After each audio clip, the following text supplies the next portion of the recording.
Днес ще разгледаме малко повече от трамваите в град София. Да започваме! Трамваи в София се движат от 1 януари 1901 година.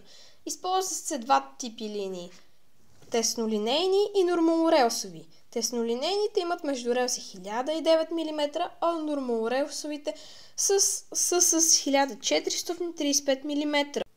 Теснолинейните са повечето трамвайни линии в София, докато с междурелси 1435 мм са едва около 40 км от тях по линии 20, 21, 22, 23.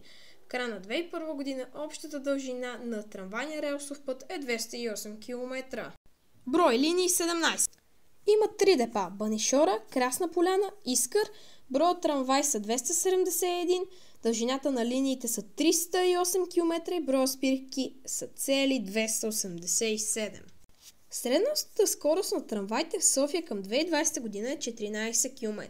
За сравнение, през 2010 година метрото в София се движи с 38 км, автобусите с 19 км. Характерна особеност на трамваите в София е била вградената от външната им страна пощенска кутия, намираща се непосредствено до първата врата.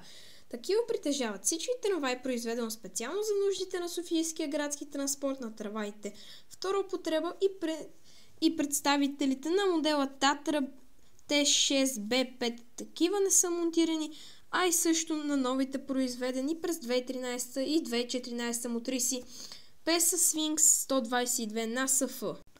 През 2013 година е заснет късометражен филм за историята на софийските трамваи, който е част от поредицата 5 минути София на Камово студио. Първата прожекция на филма е осъществена по инициатива на Сдружение Градски транспорт и инфраструктура на открито на булевард Витош. Тогава даже имало седмица на мобилността и са имало някакви доста стари трамваи, като цяло много интересно, но благодаря, че останахте до самия край на видеото. Дайте един лайк и се абонирайте за канала ми. Ако искате още такива интересни видеа за транспорта в България.